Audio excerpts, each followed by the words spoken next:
Okay, fantastic. Does that look okay? Can you just see the presentation? This is the first time I've done it on Canva. We all good?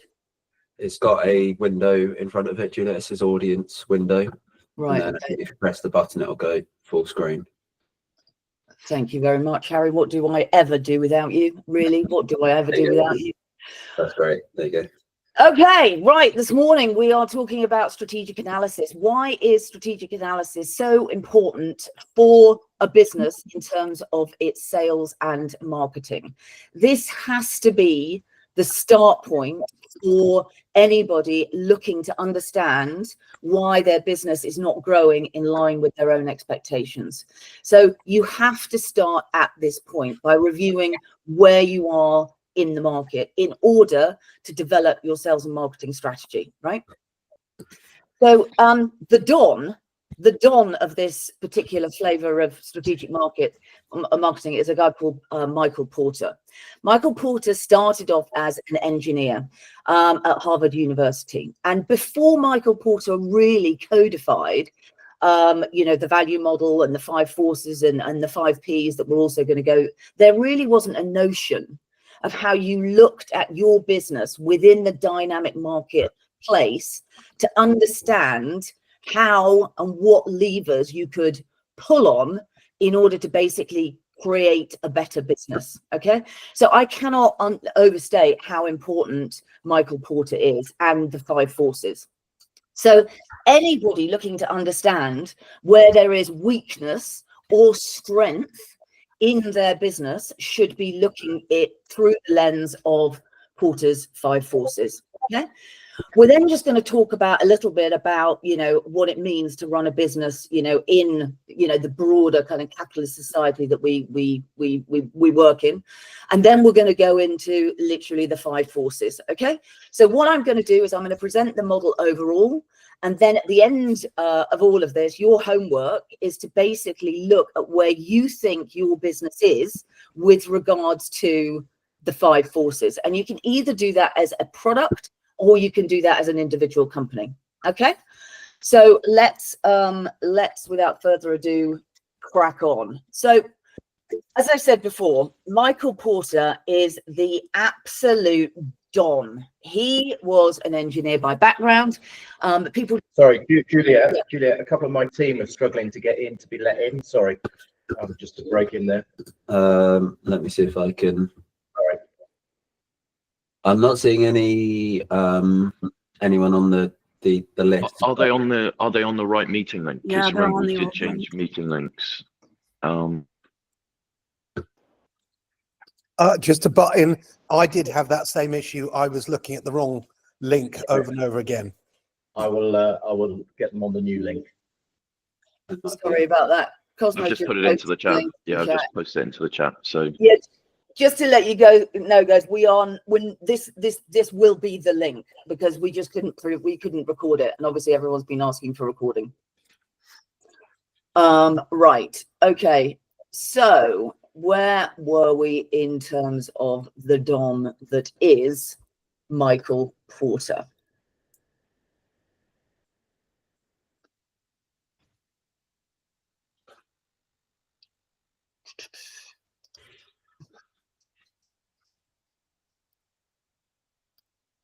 Okay, so Michael Porter, as I said, he was an absolute, savant when he was at university, right? He went to Harvard for his engineering. So he's an engineer by background.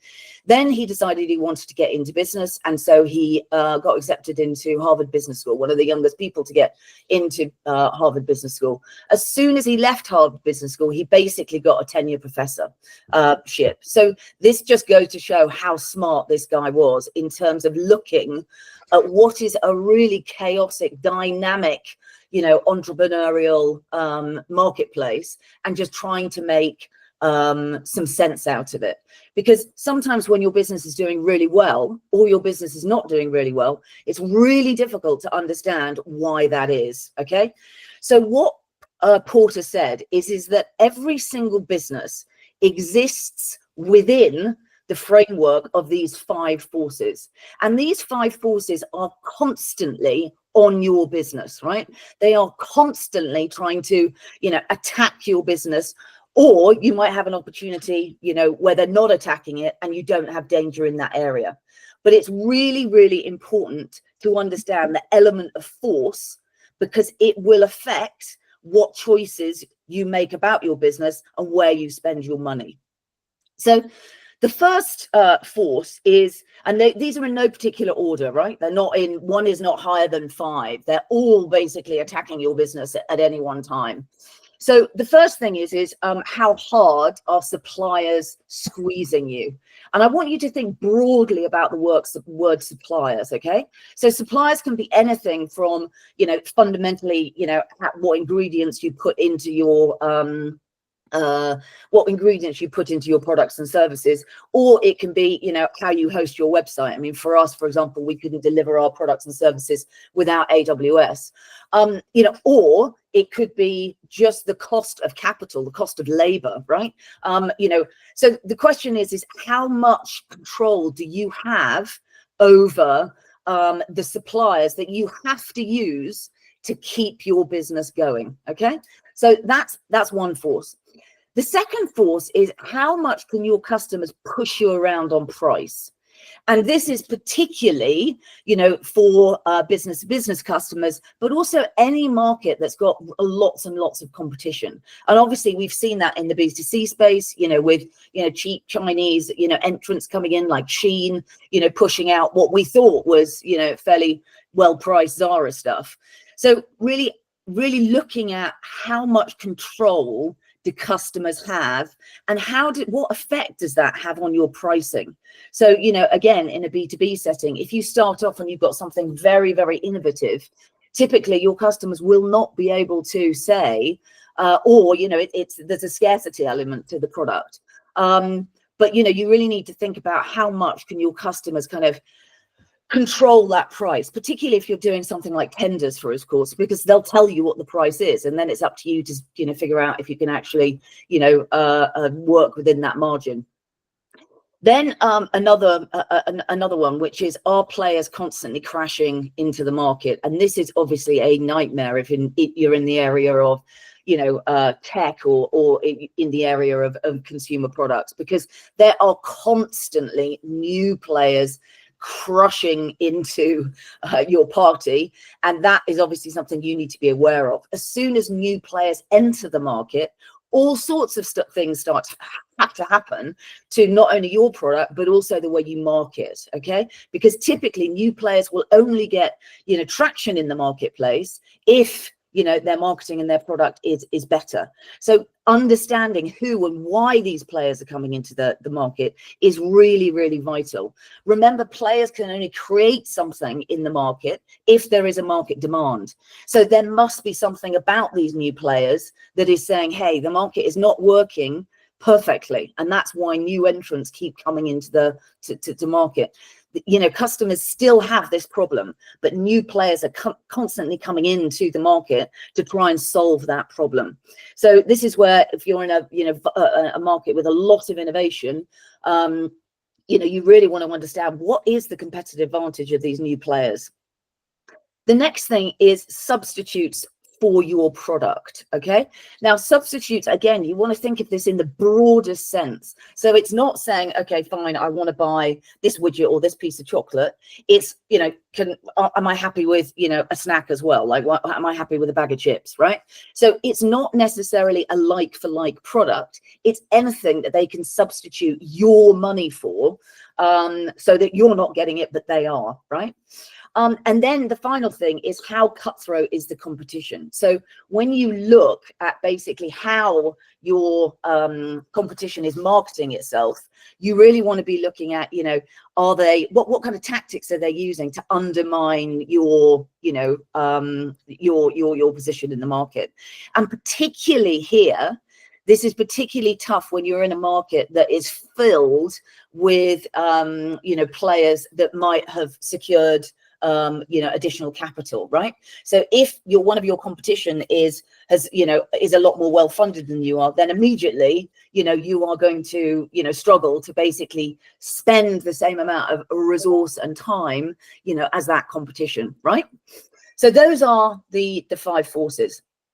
Now I just want you to envisage and imagine in your brain this scenario for me. Okay, I want you to imagine your business as a glowing orb.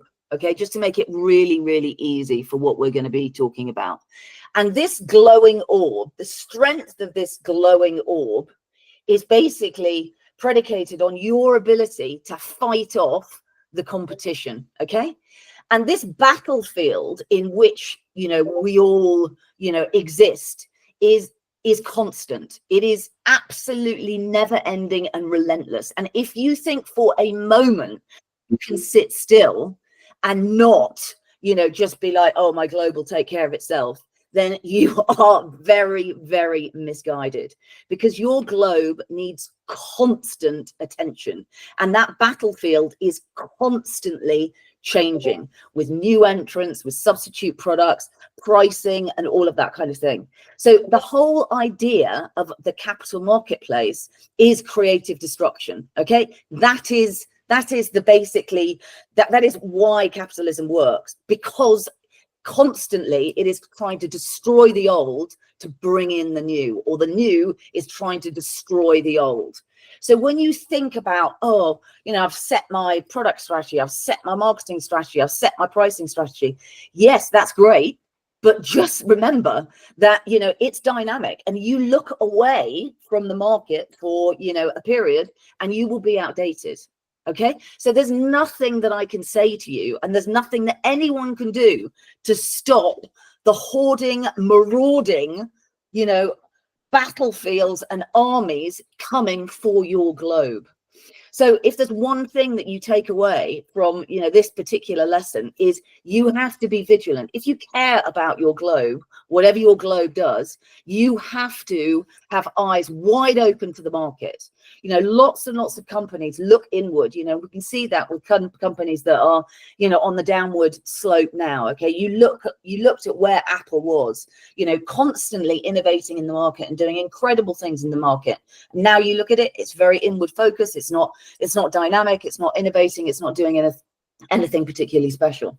So in order to really compete over the long time horizon, you really do need to look outwards just as much as you're looking inwards. You're taking information from the outside of the market, from what is going on in the market, and you're putting it inside your business in order to make your globe shine brighter. Okay, so that is the purpose of Porter's 5 forces, to say, right, well, where am I weak? Right, where am I weak? Where is my globe not shining to the extent that it should be? Okay, horrible slide for all of you marketers out there looking at me going, oh my god, what's she done with the slides? Okay, so just want to be really, really clear. Okay, like life, businesses are only around for a short period of time. Most of them do not survive for very long. Okay, so failure is pretty much guaranteed. As soon as you start your business, and as soon as you start your endeavor, you can pretty much guarantee that it will fail. So it is not a question of if your business will fail. Okay, if your business will fail, if your business will have times that it will go into decline. It is a question of when your business will shut up shop. Okay, and the other thing is for those of you on the call, I know many of you on the call, that business goes up and down. Okay, it goes up and down. There is no this wonderful, glorious hockey stick where it's like, whoa, look at me. I've grown 20% every single year since I started. No, that is not the case. Okay, so I just want to spend some time on this horrible looking slide with far too much text on it to really kind of just bed in how bad and how difficult it is to keep a business alive. Okay, so first of all, 20% of businesses fail in their first year. In year 2, 30% fail. In year 5, 50% of all businesses have failed. And by year 10, 70% of businesses have failed. What is remarkable to me is that only 0.5% of businesses survive over 5 years, okay? And these tend to be family-run businesses, right? So it's kind of, that in itself is interesting in terms of the values that you bring to your business in order to get it to survive. So thinking about your business as a globe, something that you care about and you want to survive, it is a really good way of making sure that you're, holding on to that net margin and basically ensuring that, you really can look after the most precious thing that you've got, which is that globe. And then further to that, only 0.2% of businesses make it to over 100 years. Now, that's going to be very interesting to see what happens with some of these large tech companies, because obviously they've got so much power in the market. So maybe obviously that stat will grow. But just in terms of, business failure rates, that's what we are looking at. And then let's look at, realistically, how big businesses are. Because people often, especially on, the GSK group and, other kind of accelerators are always like, no, I'm going to be a massive, great business. It's going to be huge. Well, the reality is that most businesses are relatively small, right? Which means that you as a micro or a small, business owner are responsible for all of these things that we're discussing on this course. There's nowhere else for you to go. There's nobody else who's actually going to do this work. So it's not like you can walk away from, this sales and marketing accelerator and go, I'll just give all that information to somebody else to do with it and they can care about it. No, unfortunately not, because most people on this course are either micro or small businesses, okay? But we employ more people, than all of the big businesses put together. So we are absolutely the powerhouse. We are the powerhouse of every single, economy in the world. Without us small businesses employing people, there would be a major issue with employment. So don't think that you have to be enormous to matter, right? You just simply don't. So let's now look, cut some of the kind of key statistics. Okay, so the average business is around for about 8 or 9 years. Now, that doesn't mean to say it doesn't pivot, right? It doesn't morph. So lots of businesses, when we talk about failure rates, what they might do is they might combine with another business and they might move, and that might, go on into another business. They might morph. They might move from, let's say, a B2C model to a B2B model. Most entrepreneurs are, freelancers. And one of the things that kind of holds, a lot of these businesses back is that they don't have good, sales and marketing and finance education, right? So, coming on a course like this, if you are a solo entrepreneur or a really small business, is a really good use of your time. And of course, you don't need to pay because there are a lot of these courses on the internet, but don't ever stop learning. I mean, one of the things that I think is, a superpower of, my son Cosmo is that he is just constantly picking up books and learning new things the whole time. And, it does make it a lot easier to connect dots if you've got lots of dots to connect, right? So don't stop learning. And of course, finally, most employees have, no employees at all. Most businesses have no employees at all. And that will probably, continue, as lots and lots of businesses outsource, as lots of businesses, look to basically use, AI agents, and as lots of businesses, look to different ways of scaling their business without actually taking on, full-time employees. So, why do businesses fail? Well, in the main, what you'll hear the whole time is cash flow. But, in my view, what I see as cash flow is simply sales, right? You are not managing your sales pipeline. So your cash gets impacted because cash is a direct, it's directly relevant to how much you're selling. If you don't sell at the right time, you're going to have cash flow problems. And it is amazing to me how many businesses I go in, or how many people that I've interviewed that do not ask about sales. They do not ask about sales performance. If you are going for an interview with, a new business, you should be asking, what's your growth rate? Are you on target? What are your future plans? Sales is everything because it's mapped onto cash. And I know in a business to business sense, Obviously, you've got the whole kind of payment terms and all of that shenanigans that we have to fight on a daily basis to get paid by larger customers. But the issue is, ultimately, if you have sales that are on track and they are in line with your business plan, you won't have cash flow problems. However, what everyone will say to you is it's cash flow problems, right? In my view, it's you haven't got any sales, so there's no cash to collect, right? You just run out. And then the other thing is that because people are so focused on looking into their business, into their globe, they completely miss that the market's moved.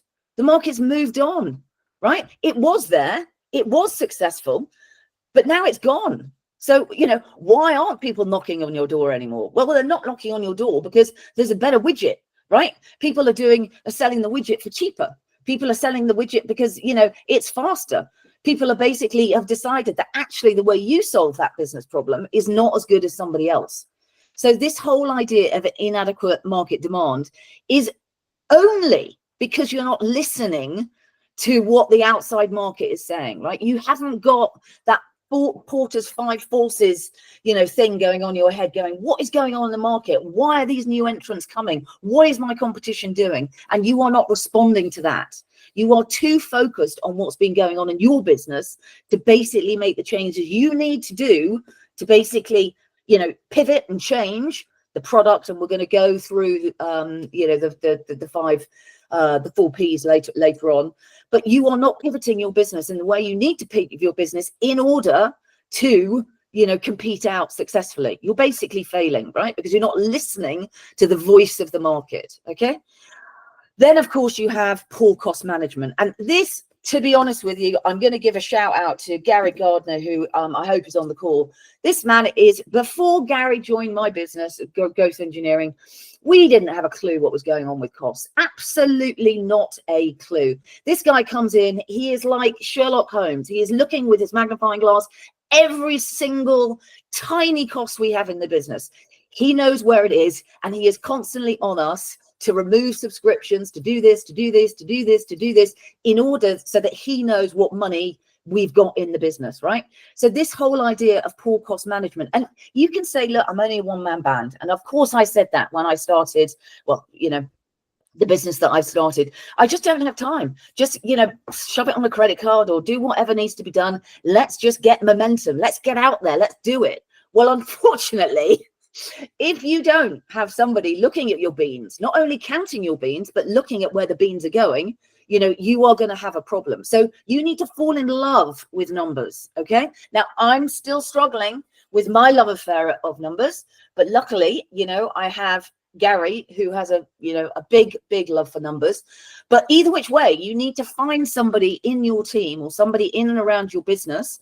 Before, you know, Gary came along, it was my dad. My dad absolutely loved my numbers, constantly telling me stop spending money. But, you know, you've got to find somebody in your team that can look at your numbers and go, yeah, this isn't stacking up. Okay. So cost management, again, is constant. And that is something you're going to look at internally.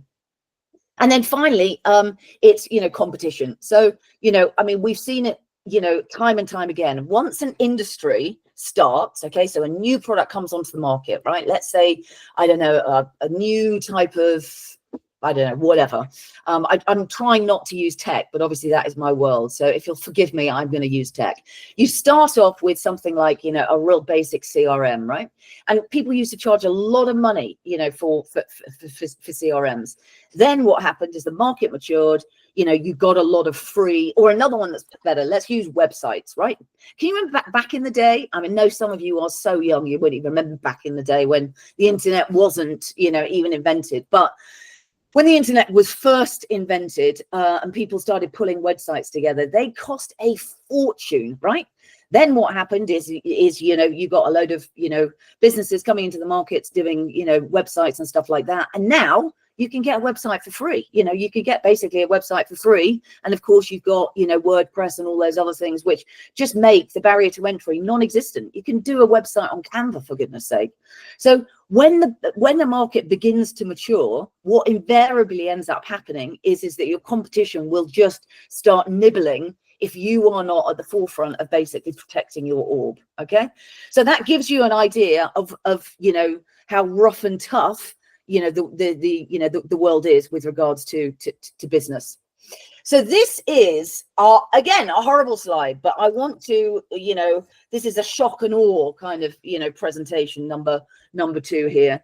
And what I'm trying to get you to visualize is just the strength and the difficulty of maintaining your market position constantly. Okay, so again, we are going to start at the very top here, right?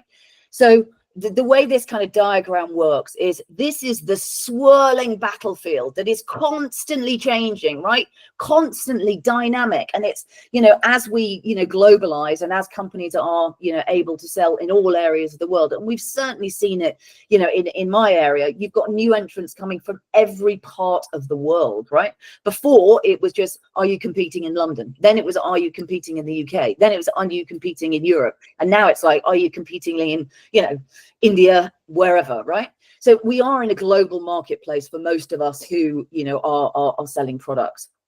So this is the swirling mass that you cannot get out of. Okay, you can't get out of the fact that everyone operates in this marketplace. We're all in it, and we can never get out of it unless the world decides it's going to come, you know, it's all going to be employed by the government, or we're going to go to a communist state. So the reality is every single business is in this kind of like dynamic, swirling morasses of constant battles. Okay, so this is all the people that are constantly attacking your business, and they can be in teams, they can be silent, so you might even know, you know, not know where they're coming from, but they are there and they are on your business constantly. Okay, so let's just review, and this is you and your team. Okay, some of you, you know, are working together. Some of you are, you know, maybe the boss lady. Some of you are having a party and you're enjoying it anyway. And, you know, you didn't even realize that there's all this fighting going outside because you're just having such a great time. You've completely forgotten that you are actually in a war zone. And then some of you are sitting down, studying it and getting very, very, very, very worried. But anyway, this is you guys here. And you're not really protected from the market at all. You think you are. You think you're protected from the market, but you're not. These guys are coming for you. These guys are coming for you in different ways. So how are they coming? So not one, and they're coming all at the same time. So we're just going to go through the 5 forces again. Okay, first of all is the bargaining power, right? How much control do you have over prices in the market? You constantly need to be looking at, you know, driving those costs and having as much control over those costs as you possibly can. And on Friday, or I think it's tomorrow, we're doing one on finance. And don't freak out on me on finance. It's like a case study, but we will be looking at how numbers allow you more freedom to basically fight back, okay? More resources in your inner circle, you know, or less, because ultimately it is all about that sales margin that allows you to really, really have the resources to push back hard. If you don't have any sales margin, then you're not going to be able to push back because you've got no resources to pay for it. So first of all, bargaining of suppliers. How much control do the suppliers have over your price? What are you willing to pay? What can you pay? What can you move from one supply place to another supply place to drop that cost down, right? And are you constantly looking at it? Next, the threat of new entrants. Every time I look at my damn feed on LinkedIn, I see another person coming into the learning tech market. I'm like, please show me, you know, why you're so good. Show me what you're doing. And some of them they hit the market with an absolute bang. Over the years, you know, we've had people entering the market. They're super well funded. Their marketing is on point. It's sharp. It's good. They have fantastic loyalty programs for, you know, for their customers. They're really able to create some noise. And so you look at them and you go, wow, what can I learn from this? Because they keep coming for my market. And the more great competition I have, the more difficult it is for me to convert. Then, of course, you've got substitute products. And this I find really interesting with substitute products because it's not a direct like for like. OK, so if you've got the best gin in the world, some people are quite happy with vodka, right? They don't always have to drink gin. And this is what you need to think about with regards to substitute products. It's what else could they spend their money on rather than your product. So again, a moving feast, how else could they do it? Could they automate it? Could they, what other options have they got for substituting your product and doing the same thing, but in a different way? Then, of course, you've got the bargaining power of buyers. And in mature markets, we see this, and it is tough. You know, you have players that basically, the more people come into the market, the more your buyers can come back to you and go, no, I'm not paying, you know, a monthly fee, you know, I'm not paying an annual fee. I want to pay monthly. No, I'm not, you know, signing a contract for 3 years. I only want a contract for, you know, month on month. This makes it really difficult to control and spend your resources in your inner circle if you don't have power in order to basically understand what money's coming into your company, right? So this bargaining power of buyers, you need somebody on it. You know, and I've said it before, but, you know, we are really lucky to have Gary in, you know, our company in growth engineering, because he's always on it. He's like, no, L'Oreal or whoever it is, HP or whoever it is, they want better terms and we're not going to give it to them. We're not going to give it to them. And you've got to have somebody looking at your company at that. And then, of course, you've got this competing rivals. And this is where, you know, you might get, you know, competition coming together, acting together to try and kind of force you out of the market or to try and blackball you. There's loads of different, you know, tactics that people use in order to basically, you know, try and steal your market share. And it is real, right? The ferocity of which individual companies come after your clients is real.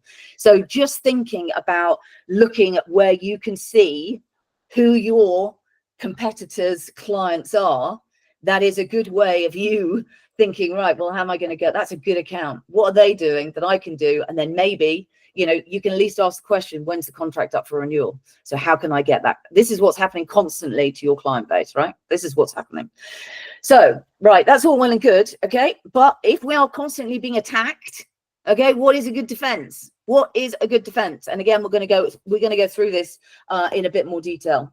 First of all, what you want to do is you want to, you know, you want to basically create some strategic defenses, right? So you want to develop relationships with multiple different sources in order to get the resources you want. And you want to know the cost of those. And you want to be shopping around your business so that you're never in a situation where your fixed costs or your direct costs are being, you know, constantly going up and up and up, and you really don't have any control out of that. So, you know, you need to be looking at what is going on in terms of how you buy. The other thing that you can do in order to mitigate things is you can take it internally, right? So basically, you know, see if you can bring that resource in internally, or you can negotiate long-term supply contracts. So these are the types of things you should be thinking about if you have a big dependence on one particular, you know, element of your supply. How do you basically stop, new entrants coming into the market? Well, you need to innovate. That's the bottom line. You have to be constantly innovating and doing new things. That can be innovating through marketing. That can be innovating through going into other markets. That can be innovating. It doesn't matter. But you've got to basically maintain high walls, right, of entry and barriers to stop people coming in and basically stealing your market. And you have to basically see if you can control, you know, some key strategic resources. So it might be going up and down the supply chain. And obviously, you need to constantly be looking at your reputation. So this is your reputation in terms of brand. What have you done that's so cool? Why do you keep winning out against your suppliers? Communication is everything. People, you know, lots of businesses aren't that big, but they look a lot bigger. People are always shocked with growth engineering and our market. And again, I'm so sorry I keep mentioning growth engineering. It's just I don't have, you know, being a teacher is not my full-time day job, so I can only you know, draw on the things that I know. But often people come and they say, how is it that growth engineering has got the brand it's got in the marketplace for the size it is? They just don't realize that we are, you know, quite small, but we've got, you know, an insane, you know, marketing brand, and that is because of Harry on the call, I should say. So yeah, the strategic defense, very, very important. Then, you know, in terms of making your product being easily able to be swapped out by other clients, well, you've got to basically be unique, and you've got to have constant conversations with your clients so that your clients really, really do understand that you are meeting their needs. And a lot of that is in and around how you are able to, you know, understand their needs and deliver, features and benefits around what they want. Okay, so you are constantly backing up your kind of strategic value to your customer so that they don't swap you out. Then what you've got is building strong relationships, in terms of strategic defense, and monitoring what your competition are doing. This area here, monitoring competition, people don't take seriously enough. They really do not spend enough time. They might do it once a year at a trade show, but they are not constantly on it. And the reality is that if you don't know what your competition are doing, then you're not going to be able to prioritize your product development roadmap. You really do need to look and see what your competition are doing. Okay, so there is obviously pain, okay, but there is ways of mitigating that pain, and this is what Porter tells us, okay, within the 5 forces. So when we look at the individual kind of elements of it, I'm just going to go through these 5 forces again, so that you can basically, for your homework, this is basically what you're going to be doing. You're going to be assessing each of these areas against your product. Okay, and for that you might have to do some research. The other thing that's really good with AI is you can just plop this into AI and get AI to do a bit of research for you in terms of the major players. Sometimes it's a bit US focused, but you can get some good information on that. So first of all, we're going to start with monitoring rivals. So this is basically competition from rivals. So when you look at how intense competition is between current companies, one of the things that you will notice is if there is not that much competition, you will or should be able to charge more money. Yeah, so if currently in your marketplace the pricing is set, it means that the competitive landscape is probably set as well. So one of the things that you are looking to do is you are looking to offer products and services in a way, a shape, a form that are not being done by your competition, so that you can charge more money, so that you have more sales margin, so that you have more resources, so that your internal army is better at fighting in the external battlefield. Okay, so that's kind of what you are looking to understand in terms of the competition. How tough is it, and where are you lying in terms of your product? Can you command those high margins that give you that kind of flexibility? And if not, what can you do about it? How can you improve the value that the market and your customers think you could do that? And so there's all sorts of things. It's not just product that you can do here. You can do better communication strategy. You can do better marketing. You can do, augmented products. You can do all sorts of things that will basically help you stand out, and, diminish the competition between you and, the defense. And this is really something that, you need to plot out in terms of where you are now. The second thing is, as I said before, the bargaining power of suppliers, right? So this can sometimes take us a little bit by surprise.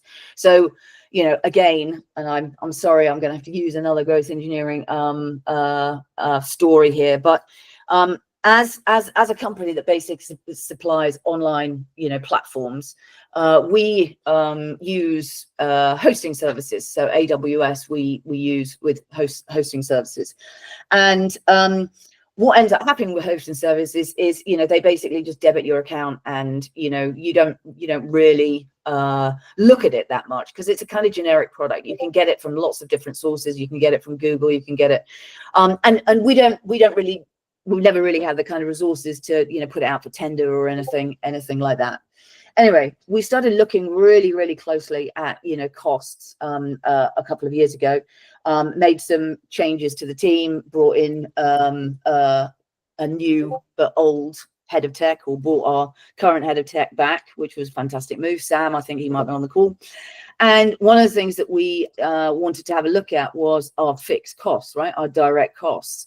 So basically, Sam set up a review with our head of DevOps, and they did some deep diving into the fixed cost that is our server cost. Now, there's nothing special about AWS versus, you know, any other hosting facility, but we managed to drag those costs down by about 50%. And you know, it is that kind of thing that you should be looking at, you know, in order to really understand whether you can maximize that sales margin, right? So the bargaining power of suppliers is a real problem if there's not that many suppliers in the market, okay? But also, by the same token, if you are one of those suppliers that is in a market with not that many people, you can obviously, charge a lot more. So again, another example from Iridescent. So we are, you know, trying to create an AI company that solves, you know, learning and development problems in a different way than growth engineering. And obviously we are able to charge much, much higher prices because there's nobody doing what we're doing. The market has just not evolved, you know, to the extent where we have got lots and lots of competition. But again, it is something that you need to know where you are on that scale with regards to buying resources. And so the key here really is to develop multiple relationships, know that, you know, it is easy to pivot if you have to, and, you know, again, try and create internal copies of, you know, that if you have the resources to do that, negotiate long-term supply cap contracts if you can, and then obviously always be looking at what are alternative sources for, you know, what you are buying and spending your money on. Right, the threat of new entrants. So don't think about the threat of new entrants just in terms of the product, okay? Think of it as the full scope of what you might, you know, provide. So, you know, if you're providing accountancy skills, you might provide it in a different way, right? So it might be online, or it might be through a chatbot, or it might be through, you know, it's not necessarily the actual product itself. It could, or you might market it in a different way, or you might, you know, you're looking at the full kind of gamut of your defense walls.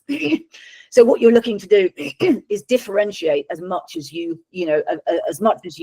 possibly can, so that you can keep sorry, got a frog or something in my throat. So you can keep your fortress walls as high as you possibly can. You know, a business that is constantly having new entrants coming into it will, you know, end up with such low margins that it's difficult to, you know, that's difficult to defend itself.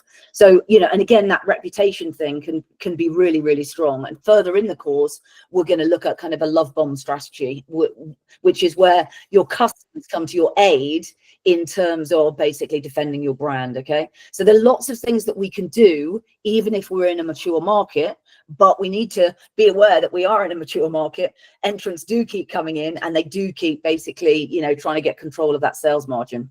So loyalty here is really, really important. Long-term contracts, those types of things, absolutely kind of vital.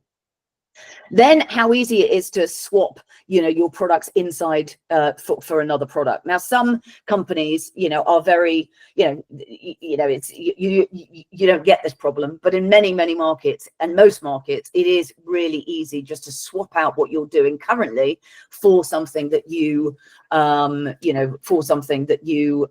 could use instead. And especially when it comes to kind of freemium models, right? So when we look at the rise of kind of AI agents, and particularly AI agents in certain vertical markets, the reality is that, you know, people are going to be looking to automate a lot of stuff. So, you know, before, let's just say content creation is a real classic, right? Content creation, you know, it will be dominated, you know, absolutely by AI, because why not? And so, you know, this is a classic example of basically something that, you know, you just swap out to do because it is, you know, cheaper than it already was. Now, that doesn't mean to say that you can use AI agents to create your content strategy. That's completely different. But actually delivering some of these repetitive roles, this is where you can really look at, you know, AI in order to kind of maximize you know, the differentiation of your product, but also, you know, that kind of sales differentiator. So you need to basically be continually looking at how you're enhancing your uniqueness, and make sure that your customers know that, right? Because sometimes, you know, we're just not communicating enough with our customers, so they really do understand your uniqueness and what you're actually bringing, the value that you're bringing to your customers. You really need to make sure that it is absolutely clear what you guys do compared to, you know, what they could get in the market, so that you can basically strengthen your position. And, you know, finally, the other really good way is looking at the market. So you should be signed up for all of your competitors' mailing lists. You should know what they're doing, what's on their roadmap, where they are going, who, you know, what contracts they've signed. Because the more you understand about your products and your competitors' products and service, the easier it is for you to defend against them.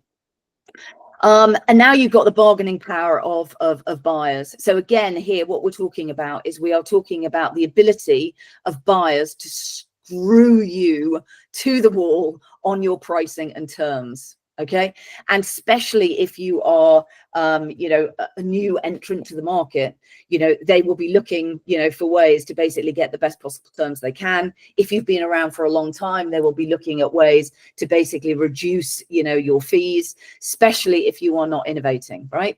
So this is really, really important that, you know, you constantly are looking at what you've got and ensuring that your customers cannot come in and basically drive a hard, you know, bargaining price down. Okay, and the only way to do that is to innovate through, you know, product distribution, marketing, and the 4 Ps, 5 Ps that we will go through, you know, in terms of how to basically maximize your defense. So really, really important element of that. Okay, so now we've got 8 minutes to go before the end of the session. So what I want you to do in your session is look at these different elements within your particular business, and I want you to assess where you are on this scale. Okay, so obviously red is not good, and green is, you know, we're smashing it out of the park. And not only do I want you to rate where you are on these 5 forces, if you are a little bit on the red side, I want you to think about what you're going to do to pull back, right, from the red to get yourself into the green. So it's not just about identifying, yes, you know, in certain areas we do have, you know, a danger. Our suppliers are, you know, our customers are too powerful, our suppliers are too powerful, market entrants are coming in. I really want to know the why behind it, or you need to know the why behind it. So new entrants are coming in, they're taking your market share, but what are they doing that you're not? Okay, that is the real, you know, that is the real key thing here. And what can you do in order to, you know, looking at, you know, the defenses that you've got available to you in each of these 5 areas, basically how are you going to defend your orb, you know, in order to get it into a better state. So that is basically the homework for today. And that brings our session to an end, 7 minutes early. You will be glad to know. Just a couple of housekeeping things. We will keep the link the same as the link that you've got today. So there's going to be no change in that link. I got some feedback yesterday that people would prefer to have the presentation for tomorrow today. So that's what I've been doing. I've posted the presentation on the WhatsApp group and the Discord group. Now, at some point, we are going to start having breakout sessions for some of these so that you can actually talk and discuss some of these elements with businesses that are like your own, in order to basically be able to, you know, discuss it, you know, let's say straight after the session. Hello, Shri. How lovely to see you. You've got your hand up. Hi, Jen. Hi, how are you? Yeah. Is it a question for me? Yes, yes. Just a quick question. This is when we were talking about the entrance to the market, how the competitors can get in. I want to share something and then ask a quick question. So we are working on a AI-based product that we don't have any competitor. It's just something that we are thinking up and then we are developing it. And I was talking to a potential angel investor recently. And he asked us simple questions like how easy it is for someone else to get in. You get into the market and you launch the product. 3 months, the product becomes popular and someone else comes with a much deeper pocket. And then how easy it is for them to replicate this. The answer is yes, it is easy. So anyone who has a lot of money, they can replicate this. Maybe they can even poach some developers from our team, maybe even steal the source code. But just change the LLM, backend LLM, and then launch it. It's much shorter time. And I said, yeah, it is possible. And then how are you going to tackle that?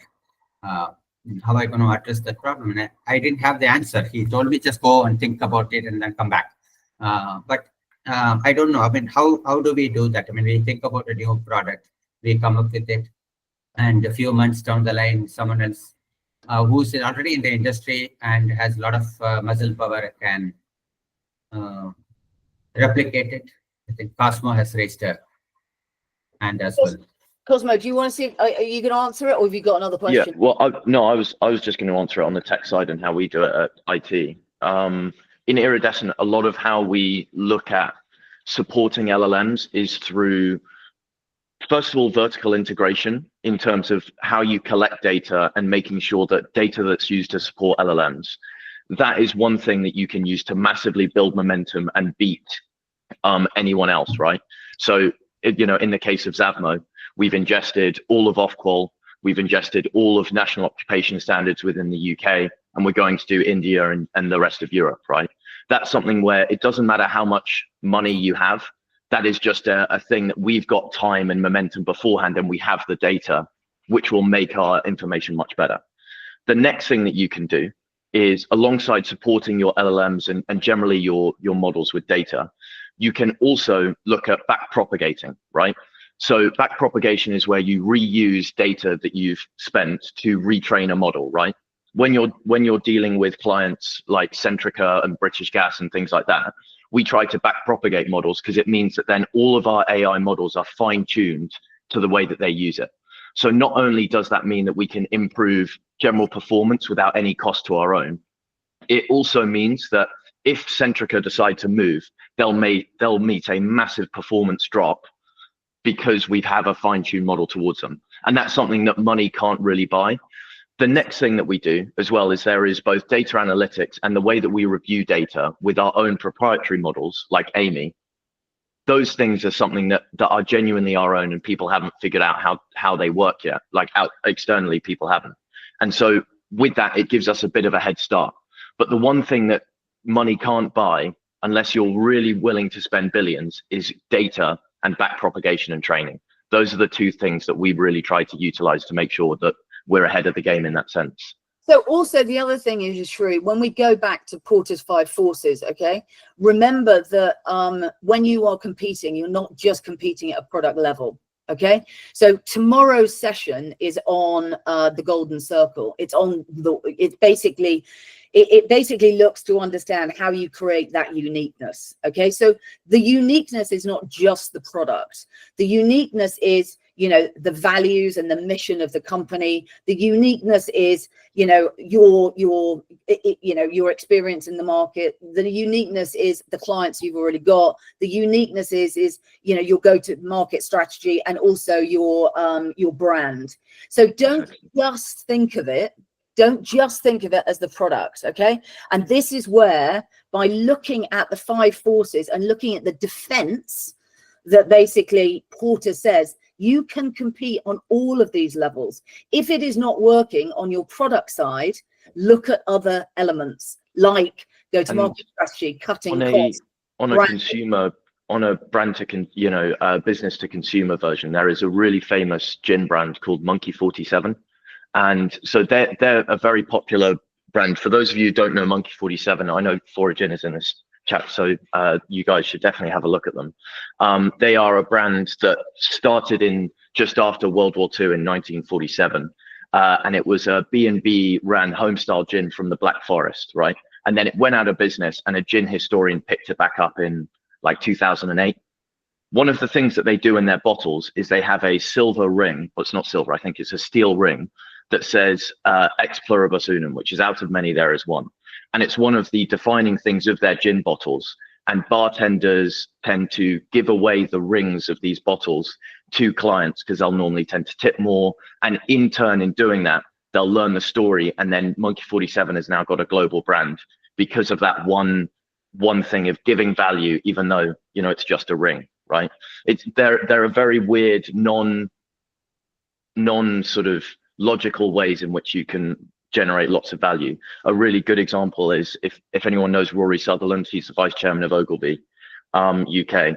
He's got a lot of really interesting non-logical ideas that are very useful for generating marketing things that wouldn't necessarily come with cost.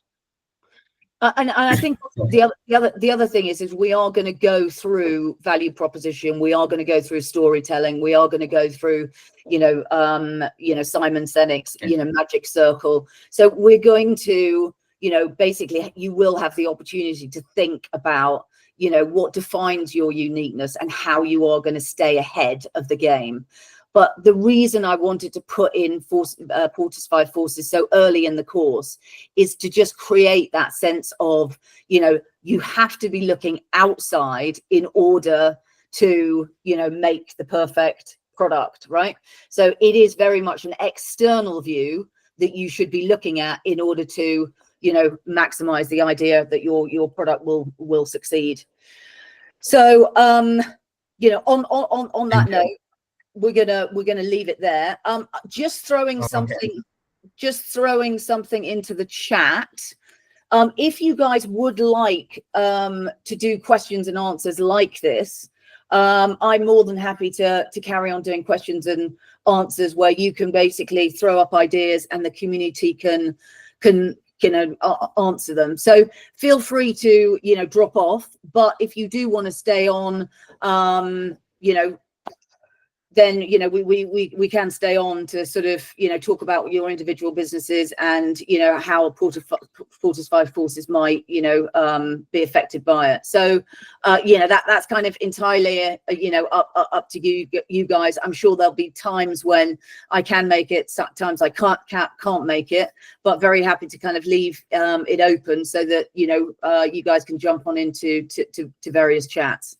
So if you want to do that, then shove it in the Discord chat or the WhatsApp chat, and as of tomorrow we will, if there's enough demand for it, we will start. If not, don't worry, just go away and apply on your own. So that is it from me. Thank you very much, guys, for your time, and I look forward to Thanks. And remember, this is your homework. I look forward to seeing you tomorrow. All right, cheers. Thanks, Bye. Julia. Thanks, everyone. Thank you. Bye. Thank you. Cheers, bye.